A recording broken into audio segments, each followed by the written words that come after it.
Hey everyone, and welcome to Chef AJ Live. I'm your host, Chef AJ, and this is where I introduce you to amazing people like you who are doing great things in the world that I think you should know about. Well, today is the first Sunday of the month, which means it's time for Chef Del's Kitchen. Today, Chef Del Sroufe is going to be making his first summer picnic just in time for Father's Day, summer, whatever you want, 4th of July even. He's going to be making a barbecue cauliflower with a homemade barbecue sauce and pineapple. These are florets. She's going to be making a chickpea salad sandwich with a curried mayonnaise, vegan, of course, oil-free, of course, ginger tamari jackfruit, and some kind of dip that I don't even know how to pronounce. Please welcome Chef Del. How you That doing? is Toom. I'm great, AJ. Good to see you. Always good to see you. Toom is this Lebanese garlic dip. So in my history of cooking, the first restaurant job I ever had, we had the most popular dressing, salad dressing that we had was a garlic watercress dressing. Had 24 cloves of garlic in one recipe. It was delicious, but you definitely did not want to be social after that because it stayed with you. Well, this Toom is a little simplified version of that, so we'll get to that somewhat soon. But I wanted to do, it's picnic season, and my goal was not to turn on the oven. I'm going to have to break that rule a little bit, but I'm going to use the air fryer instead. And then I'm going to cheat, and I'll change the recipe online. The ginger tamari jackfruit that we're going to do, you could easily do this on the stove top, and I think I'll start with that because I think it'll go quickly. You can easily make this on the stove top, and I'll put the recipe online for those that go and to get it. And the reason I thought about this, so this ginger tamari marinade, I've made it several ways, and one of them is it's either tofu. I've done it with tempeh. You can do it with seitan. You can do it with mushrooms, but if you do it with mushrooms and jackfruit, it doesn't have to cook as long to absorb all that flavor. So maybe I need a small bowl here. So the nice thing to do that you can do is just do it on your stovetop. And what you want to do is add all of your marinated ingredients to a small bowl. And what I've already done is I've started to mash my jackfruit. I don't know if AJ, have you had jackfruit yet? I love jackfruit. Yeah, me too. And I tell you why. I'm a tofu lover, but tofu, not everybody likes tofu, and tofu is controversial, blah blah blah. But it's a higher fat food, and it's a little more. It's a little processed, right? So there's whether you eat tofu or not, it's up to you. But the jackfruit, this is a fruit. This is all vegetable, right? And it's not even a starchy vegetable. So one of the things you have to keep in mind if you're eating a whole food plant-based diet is when you eat this, you want to eat some starch with it so that you get satiated, right, AJ? Yep, satiation's important. Satiation's important, as I know all too well. That was molasses I just added in there, and that was some red wine vinegar and some tamari. That's optional if you're doing the salt-free. You can leave out the tamari, but change the name. Change the name of your marinade as you do it. And then, of course, ground ginger. You can use fresh ginger if you want. The switch out from fresh to ground is 3 to 1. So if you're using fresh ginger, you would use 3 times as much as you would the ground. Some crushed red pepper flakes, which are optional, but I love the bite that they give here. Some minced garlic. Of course, you can always add more garlic. I'm always about adding more garlic than the recipe tells me to, so I don't know why I just don't change that in the recipe. And some lime juice, fresh or bottled there. And then just stir that up a little bit. All right. And now this is an experiment, guys. So you're watching live cooking experiment with me revising a recipe as we go. And then finish mashing up your I like to mash up my jackfruit. AJ, do you do it? It gives it a little bit better texture, and it'll help open up the jackfruit to the marinade. And you can do it like this. If you're doing like a pulled pork kind of a version of it, you could even do it in the food processor with a pulse top, right? But I like to do it just about like that. You don't want it too mashed up. I'm going to keep that for that again. but you want it some mashed up. And then add your marinade to this. I thought that you could buy jackfruit in 20-ounce cans, and I try to develop recipes to match can sizes because that makes life easier. And then I couldn't find my 20-ounce cans. Wherever they're hiding, they don't exist anymore. So I had to buy the 16-ounce cans, and I used one whole can and part of another to get my 20 ounces of jackfruit. All right, so just toss that together and then just throw this into a pan and let it cook. And what's going to happen, what should happen, what should happen is that as it cooks, the liquid will evaporate and absorb up into that jackfruit. Now, I'm relatively new to the world of jackfruit, and so I've been playing around with it a lot to determine how I like it best. Because I'll be honest, the first time I had it, I didn't like it at all. It was, and come to find out that it was a bad recipe. The world of recipes, anybody can write a recipe. That doesn't mean they're always good. And I'm not being a judgmental person. I'm not even trying not to be snotty about it. But, you know, sometimes you try a new dish and you think, good God, that's horrible. Well, you might need to try another version of that dish and see if it was the recipe or if you really don't like it. So I didn't like it the first time I had it. I had it at, I brought home a package of already seasoned jackfruit from the store. And then the marinade was horrible. I thought so, and I won't name names or what brand. I don't even remember. It's several years ago. And then I went out to a restaurant for a celebration. We have a local restaurant here that has several vegan options on it. And they had jackfruit tacos. And I was like, oh, these aren't bad, right? So I had a little more faith in my jackfruit. So I thought, well, let's bring them into Dell's kitchen and see what we can do with jackfruit. And so I've done a couple of things. I make an oven fried tofu. It's one of my favorite foods in all the world. And I make this dredge for it. We're using that same dredge today. Where are you hiding? We're using that same dredge today to make a barbecued cauliflower florets. So we're treating my, oh, those are chickpeas. We're treating my we're treating my brain. We're treating the cauliflower like it was a tofu. All right, that's what we're doing. And so to do that, is anything missing or did I lose my memory? Oh, here it is. To do that, so what I wanted to do to get the cauliflower to absorb the dredging. So we're using a dredging. I make this dredging in the ingredients. It's almond flour, nutritional yeast, granulated garlic, sweet paprika, which I forgot to add, salt and black pepper. And I make a big batch of it and keep it on hand so that I can just throw something together when I want to. So with tofu, which is more moist in its raw form than is cauliflower, it sticks to it pretty easily. You could go through the trouble of making a flax egg, right? So traditional kitchens, they take egg and use that as a coating to help things stick to the whatever it is they're cooking. I'm lazy. I try to keep it simple. So what I did was I pre-cooked the cauliflower a little bit, put it in the steamer basket, cook it for a couple of minutes, and then it moistens it up for you. And then what you'll do is you'll toss that dredging. So you'll mix up your almond flour, nutritional yeast, your granulated garlic, your sweet paprika, sea salt, and black pepper, and then add that to the thing. And I'm going to be really, really honest. This is partially an experiment on quantity. So you might want to make up a couple of double batch and see if you want more dredging or less. And I forgot to add the paprika in, so I'll add that in separately. And you can add that to taste. Try that with smoked paprika too. That'll make it fun. Toss that in there, and then I think this is probably going to leave a little bit more.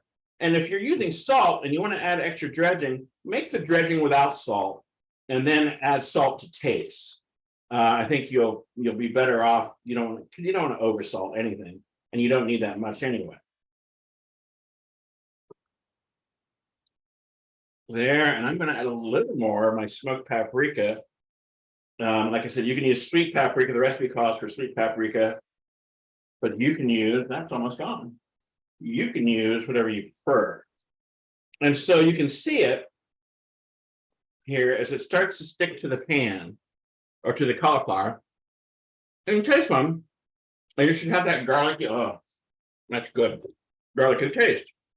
So there's our cauliflower dredged and ready to go. And instead of turning on the oven, I've got the air fryer here, and we're going to use that today because that'll save me a little heat in my unair conditioned venue. And I love the air fryer is going to cook it quicker. So don't forget, if you're using replacing your traditional oven with an air fryer, then what you're going to want to do is adjust your temperature of your recipe. I think about 25 degrees. Divide it up so it's not over layered. 25 degrees lower, and check your cooking time after about 2/3 of the normal cooking time. Okay, and that way you don't overcook it. So let me get this going, and then I have to remember I have one of those dual cook thing.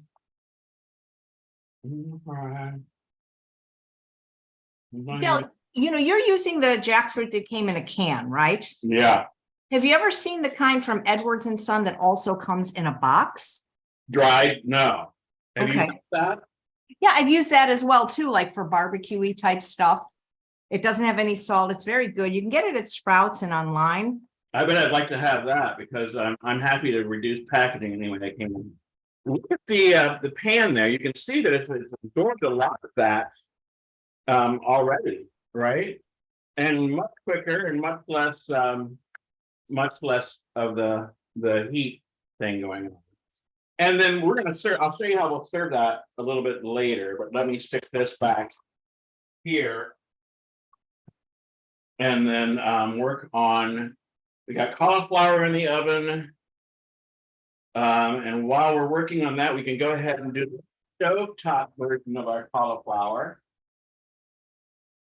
So this dish again is inspired by tofu versions or other protein versions.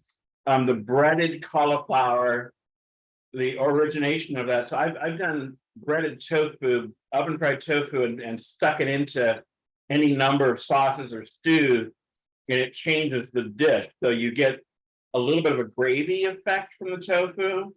I like to add it in last minute because otherwise it'll dissipate that crumble comes off of the tofu or the jackfruit or whatever and goes heavy into the dish. And that's okay, but you don't want too much of that. So I'm talking food kitchen now, but forgive me for that. But that's basically what I'm doing. So once that's done, we need to make our barbecue sauce before finish this dish without our barbecue sauce. This barbecue sauce originated. I had a private cooking class in Washington, D.C. and Maryland, outside of Washington, D.C. some years ago. And I created this recipe because the woman wanted my oven fried tofu for her class, but she wanted something barbecue. And I said, okay, but she didn't eat tomatoes. So I had to figure out how to create a tomato sauce or a barbecue sauce without tomatoes. And what I decided upon was I made an apple butter. I found a naturally sweetened apple butter and used that as base where I would normally use tomatoes. And then I did apple butter and peaches, I think, an apple butter peach barbecue sauce. It was delicious. And I didn't change anything about the sauce. The original barbecue sauce recipe I still used, which had molasses, etc.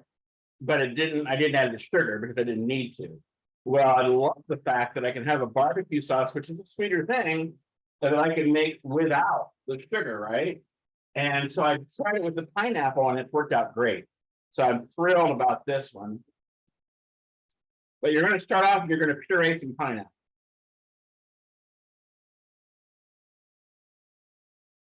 And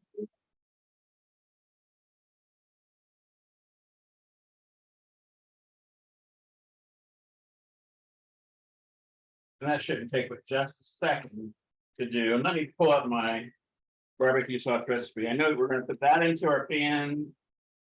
There, it's called Summer's Best Barbecue Sauce. And that's going to go into a pan where I forgot to turn the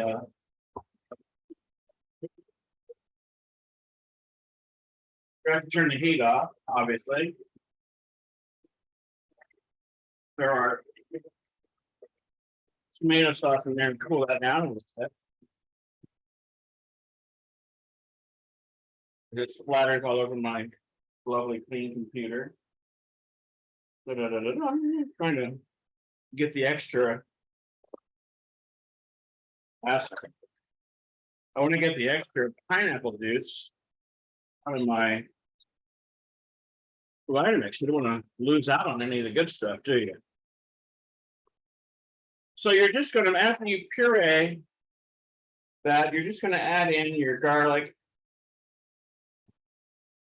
And this, by the way, this sugar-free version comes together a lot quicker than the original version that I used to make. Had a lot of we sauteed onions, and then we sauteed the garlic, and then added the spices, sauteed it. It's a little bit longer task. Notice this has 2 steps. We're going to puree our pineapple, then throw everything into the pot. That was a little bit of tamari. We got a little bit of a tablespoon of prepared mustard. And then, okay, well, again, I guess I'm not being completely honest. The molasses really makes a difference. So we're only using a tablespoon of that. I hardly ever think of molasses as a sweetener, but it really is, isn't it? If I'm being really honest. No, it's not very sweet. That's why. Yeah, no, it's not. Now, the tablespoon is probably not going to do a whole lot of damage. So you're just going to take that, throw that together, and then, and by the way, make big batches of that. Don't, you don't have to make a small batch like this. You can make big batches and freeze it in freezer bags, and then you have it all summer long, right? Because where else are you going to get a sugar-free, a naturally sweetened barbecue sauce that isn't full of crappy chemicals, right? So that's a good one. And I'm going to take it and put it in back here and let it simmer on the back stove while we continue.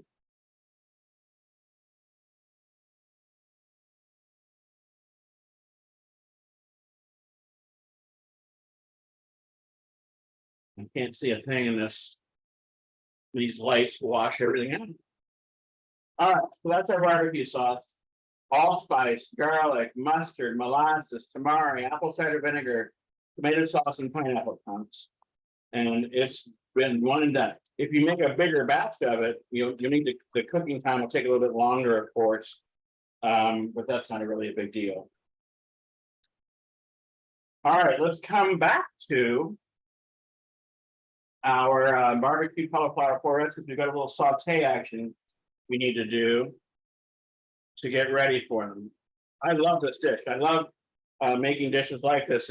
It's just sort of it's a fun change of summer dish, right? It's just not the usual fare. It's that makes it kind of exciting. But once we have our barbecue sauce done, and then I'm always checking.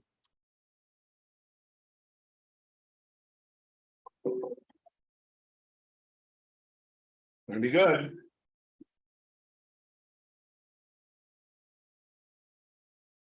All right, maybe what we should do is wait on that while we do a few other dishes, because there's more. Let's make instead, and you probably can't see that where you're at, so why don't I make this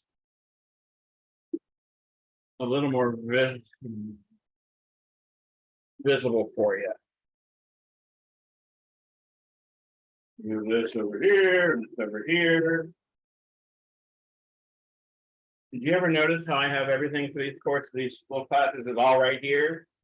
Mhm. You might do that because you think that I'm lazy. And AJ used to just wonder and amazement at my kitchens. But the simple fact is that when you're working, and if you're working a 60, 80-hour week in the kitchen and you've got to travel, 300 feet to go and get some ingredient, at the end of the day, that takes its toll. Right, AJ? Absolutely. Del, there's a question from Blue. What kind of microphone are you using? This is the Beat Run, BIETRUN. Well, is it good or bad? No, I think to me it sounds good, and I'm thinking that's why they're asking. I just bought a new one because I did a couple of head-on videos for a project, and I had to buy a really good one of those mics. Yeah, this is just the Beat Run, and it seems to work well. I have a big mouth mic, by the way. I did. AJ won't ever tell you that, but it's true. I can carry the sound pretty well. All right, so I thought what we would do. Well, see, now I'm ahead of myself. We're going to need to make our mayonnaise, our curried mayonnaise, before we do anything else. And where are you? So making your own mayonnaise is a simple task. That's our tune. Get that over there.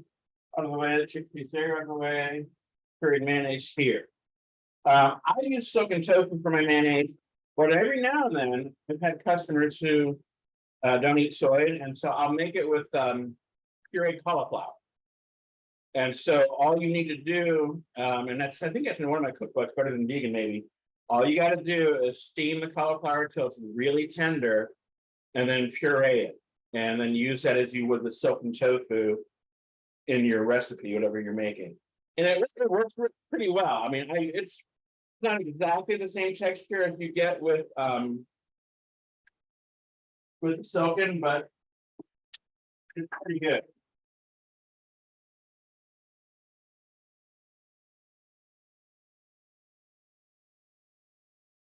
This is your extra firm silken tofu. I'm going to go right into. You can use your food processor. I've got the big bowl attached to mine, but you can use, and you can also make double batches of this or triple batches of this to have on hand. And you got curry powder going to go in there. Make sure you're seeing this. Granulated onion and granulated garlic. And then, of course, some red wine vinegar. You could use, I adapted this for my basic mayonnaise recipe, but you could use lime juice, as you might more readily find in a curry kitchen. You might use lemon juice or lime juice or a rice vinegar would work well. Whatever acid you want to use is up to you. And then if you're using it, a little bit of sea salt.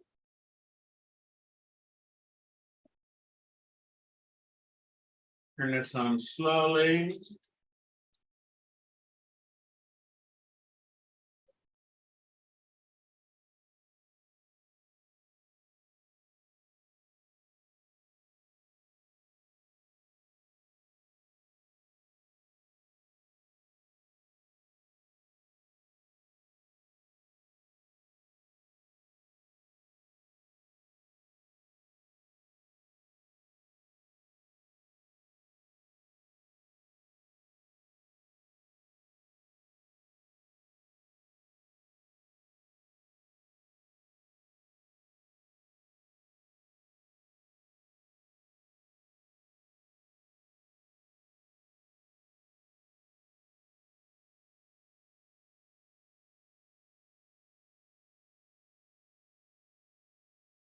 I guess you've got what 3 minutes of effort there.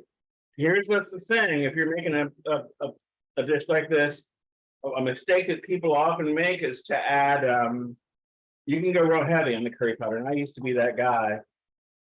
That was always going too strong when I was cooking a curry powder. You just don't need to. You start lighter, and the reason I say that is because it'll get a little stronger as it sits, right? So you don't need very much of it. All right, so that's part one.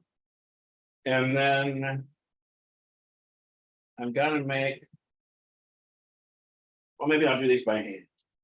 I was gonna mash our chickpeas. I think I lost my masher, so maybe I'll have to work this out. AJ, it's a crowded kitchen today. Let's see if we can move oh, there we go. Food processor into our site. So this chickpea salad is based on the mock tuna salads that you're seeing that are made with chickpeas that everyone loves. And I love it too. I make that often in my kitchen. It's coming, it really is a frequent flyer, because if you have the mayonnaise made, it comes together again in less than 15 minutes. If you have to make the mayonnaise, it might be 15 minutes, right? But it's that easy if you have cooked chickpeas on hand and you have the soak and tofu for your mayonnaise. But instead of, you can run it by hand with like a potato masher. I like to get the texture down to the place. And I pulse match, say that 3 times fast. Pulse match it so that it you don't want to, you're not making hummus, right? You want to leave some texture in your chickpea.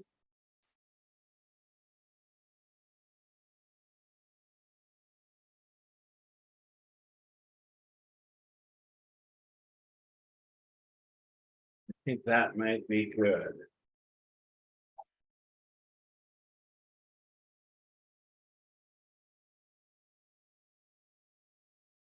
Yeah, that looks pretty good. So you can see there's still some texture left in there. We did not puree it all, and that's what we want. Okay. So take that, I'll move you back over there for now. And I think I've got one more use for you. Get a little workout there. And bring our bowl into you so you can see how quickly this comes together. So again, I wanted something different besides a traditional mock tuna salad. And I'm not always trying to go for the mock tuna thing. I just love how the mashed chickpeas make a great salad, right? And it makes a great sandwich. It holds together well when you mash it like that. But all we're going to do is we've got the mashed chickpeas. We got a recipe somewhere, so I make sure I don't. Oh, there it is. Your chopped green onion. My sink is filling up full, AJ. Golden raisins, so a little bit of a different thing than our usual mock tuna salad, but not a bad deal, right? Something fun and interesting. A little bit of red onion. And I'm going to need to chop up some cilantro. If you don't like cilantro, of course, you get to leave it out. I am cilantro's best friend. We travel everywhere together. There you are.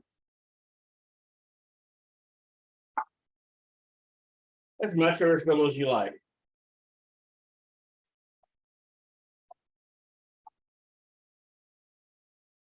I've been keeping my cilantro and my green onion in my little water. I change that every day. And it keeps better than it does in the fridge. And we'll just go through this a little bit.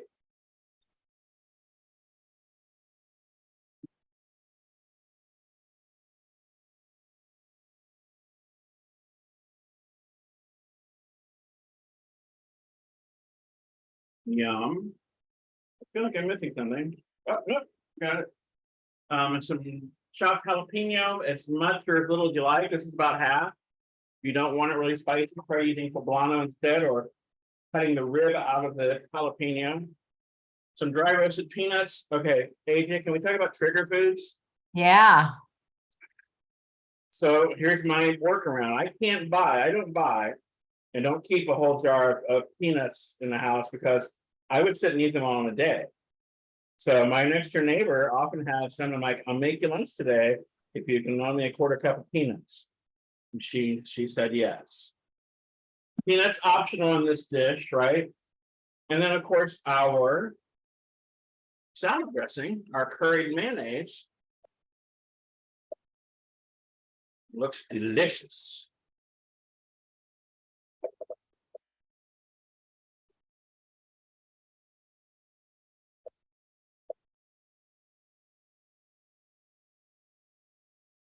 And I forgot something.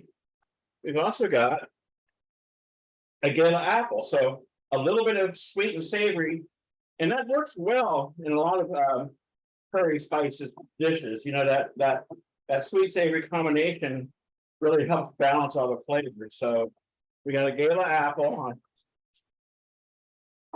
I never know what to buy this time of year because not in season here, so.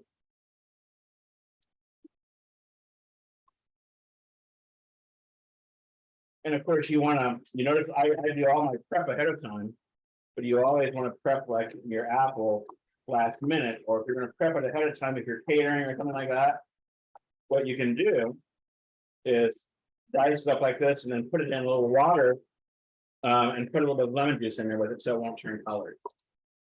There's that. And I think we are there.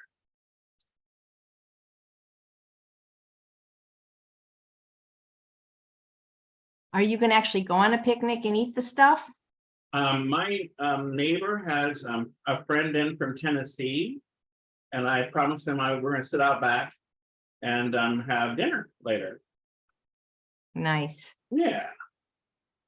It'll cool down, be about the right temperature, right around 5 or 6 o'clock. All right, so you can probably see that either camera. Isn't that nice? Yep. Really, let me taste her. You always want to taste before you serve your guests. It'll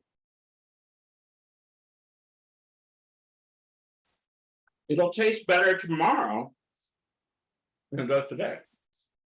With all that flavorful stuff. But that tastes pretty good.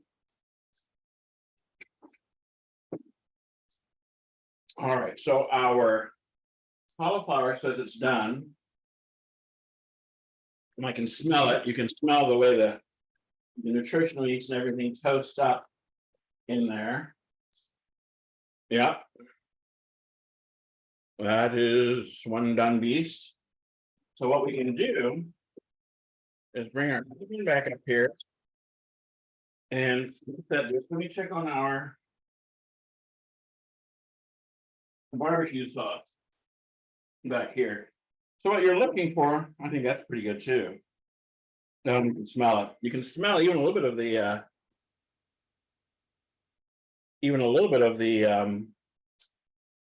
pineapple on there. Just really comes out beautifully. Stick that back there for now. And then we'll turn our stove back on. We're getting there, AJ. All right.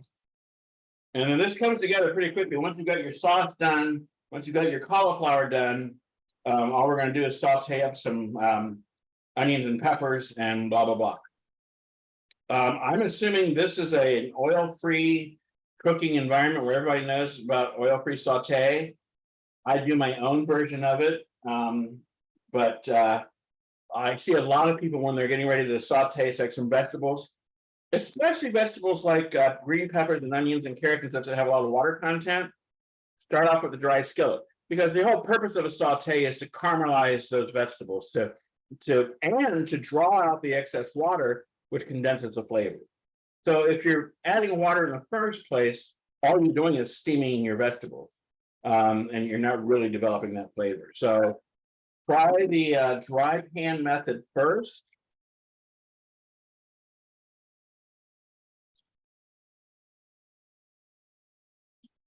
You always have to make sure the stove is on, or that you're not we're out of canister. All right, AJ, while I'm changing my canister, can I share my big news? Yeah, please. I'm kind of excited. I'm very excited about this. I've been working on it for months, and it's almost, there's some left in there, and it's almost time to bring it out. I've developed an online on-demand cooking course for the beginner cook. It is about a 15 to 20 hours of programming. It's advertised as having over 70 recipes, but it has over 100 Wow. videos and text and activities and an online community. I'll be doing weekly office hours where you can ask your cooking questions.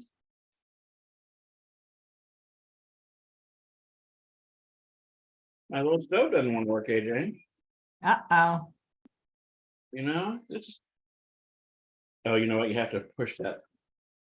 This is the new one. I had to get a fancy one for shooting videos. There you go. You have to put the canister in. So 15, 20 hours it takes to do the course. You'll own it for life. Weekly office hours. And then it really is for not only the beginner cook, the cook who's new to cooking. So if you don't know how to boil water, we're going to show you in this course. But for the whole food plant-based cook who maybe feels like, well, I'm never really organized, or how do I get more organized? So we really work with you on how to develop a sense of mise en place and batch cooking and the like, and how to organize your cooking to make it easier, more efficient, right? And how to save money at doing it. So there's a little bit of there, something for everybody. My reviewers, I have some volunteer reviewers looking at it right now, and they love it. They're saying there's something for even those of us that have been cooking for many years. I'm learning a few new things here. So I'm excited. I've been teaching cooking classes for 25 years, and I love doing it. But I wanted to find a way to make it accessible for more people. It comes out, it's due to come out June 12th. And in the list of recipes on my website, I think I have a link to CNS Kitchen. You'll want to check back there. It'll get, you can probably go for pre-sale before that. But CNS Kitchen is where we house it. CNS Kitchen, for those of you that don't know, is my community. It's a support community for those of us who are working and looking for support in adopting and maintaining healthy habits in a whole food plant-based diet. So very, very exciting. I hope you'll all take a look at it and consider joining me there. We're gonna have fun. All right, so dry skillet, added our onions and peppers. We're letting those cook and do their thing. We're not going to do anything else till the end.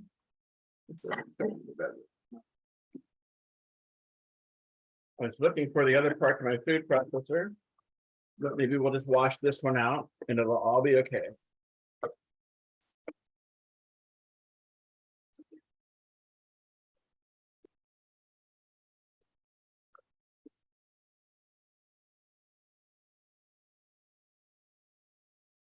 So you'll see in this dry skillet, the bottom of the pan starts to brown. That's good.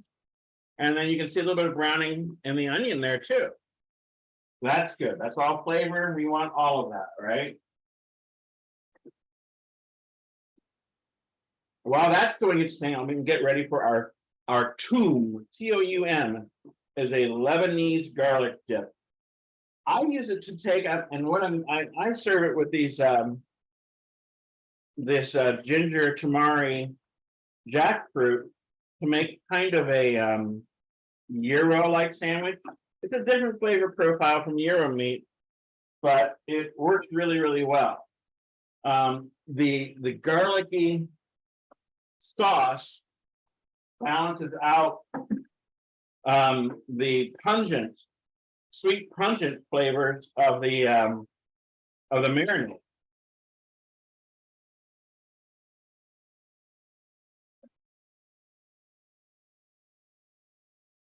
And then no water yet here. When you add water when it starts to stick to the pan a little bit, and just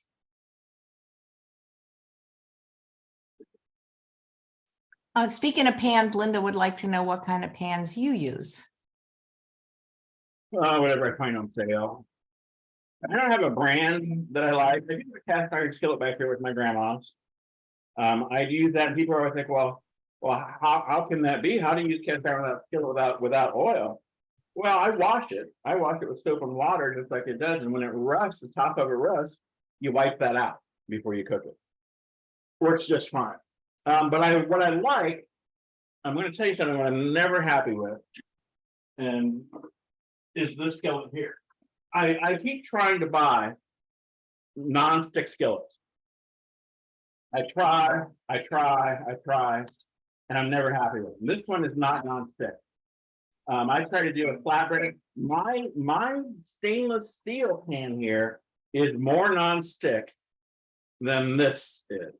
How is that? Well, if you let this pan heat up enough, the molecules get tighter, closer together, so nothing gets down in between them very well. And I make my flatbread in this skillet. My oil-free flatbreads all get made there.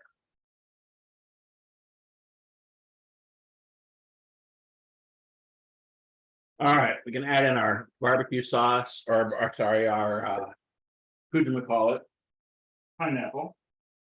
You all know what I meant when I say whatchamacallit, right? Yes. That look good, so it's gonna be great. And I wish I had. I don't think. All right, so for our tune, too many things at once. We got our lemon juice, and then I meant it when I said it. Literally 1 cup of garlic cloves. I didn't count, but I'm guessing that's around 20 or so. And I'm going to be sitting outside for dinner, so there'll be no impact. And then it's salt again if you're using it. This you're going to want to puree until.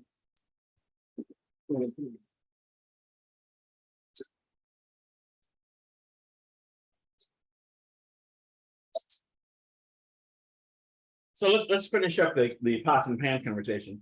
So what you want to look for, I used to buy all of mine in thrift stores when I was in college. That's everything I bought. But what you want to look for is well-constructed cookware. Where the rivets like this, I wouldn't buy this brand, whatever it is again, because I could tell on a really heavy one, if I had a lot in here, these rivets get weak.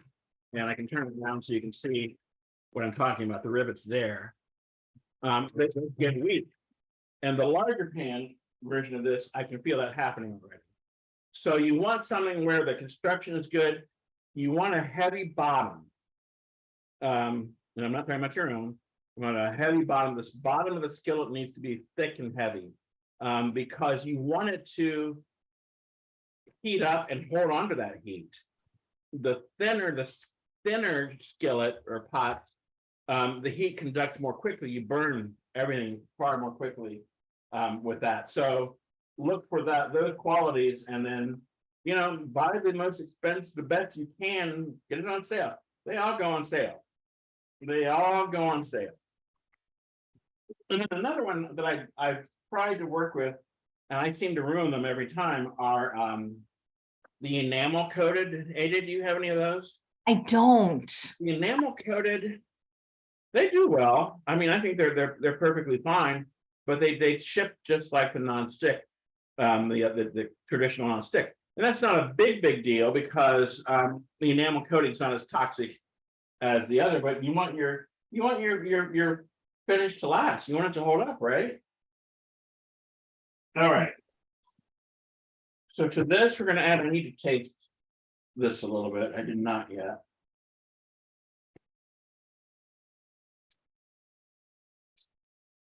It's good. We're going to add that in there.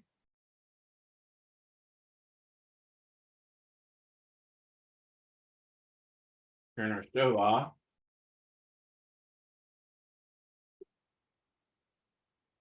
And then to finish that off, we're just going to add in. Oh, I'm excited. Here's part 1.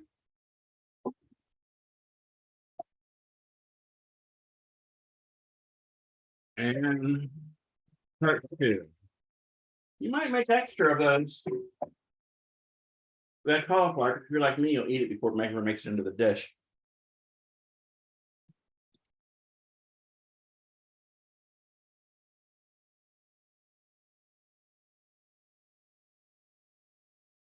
And then if you want that a little sweeter, if you don't eat sugar, you're probably used, this will be sweet enough for you. If you're new to not eating sugar, trying to cut back on your sugar, you might add a little bit of sweetener to that, like maple syrup or something like that, or pureed dates. would be a perfectly healthy non-sugar to add. Up to you. But that is my barbecued cauliflower. I'm excited. I get to eat that later for dinner. And then the last thing we're going to do is finish up our toom, our Lebanese sauce. We're just going to puree it smooth and creamy. Hey, Del, there's a couple of questions about your course, like how is it delivered? Is it self-paced or how's that work? It is self-paced. So you can go in, there are 7 lessons, and you start at the beginning, and it's progressive. So you have to finish lesson 1 before you go to lesson 2.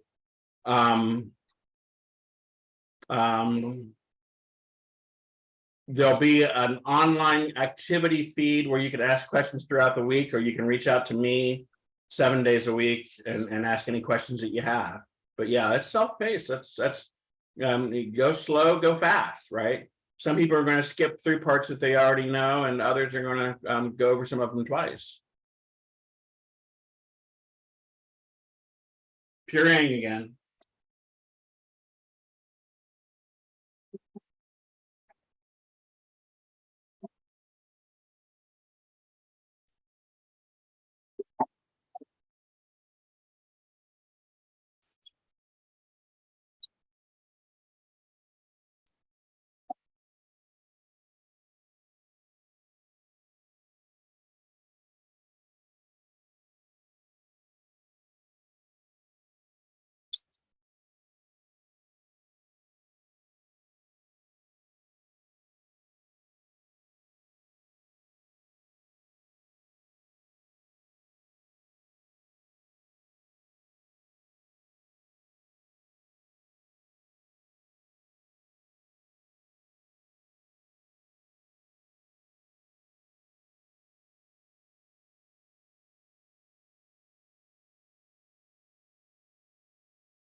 This may take a little longer because of the garlic, but let's look and see what we've got.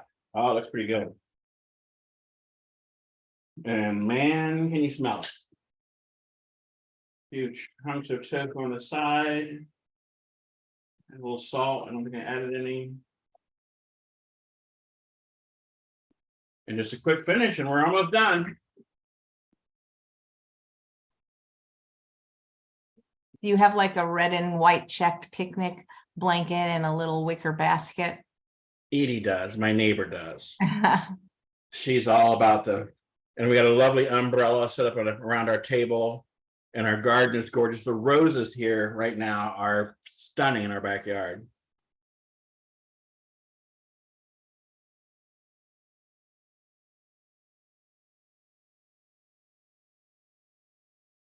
So that's your tune. And so how I serve this, I know we're running late, running past, but so it looks like, it's creamy. Take a pita and toast it, and put some of your jackfruit in the bottom of that, and then put some of your Lebanese sauce on top of that, lettuce and tomatoes. That's Euro style. I mean, if you want to, that's Euro style, and it's delicious. And then we made that. We don't forget we had our cauliflower, and then our yummy curried lentil or curried chickpea salad.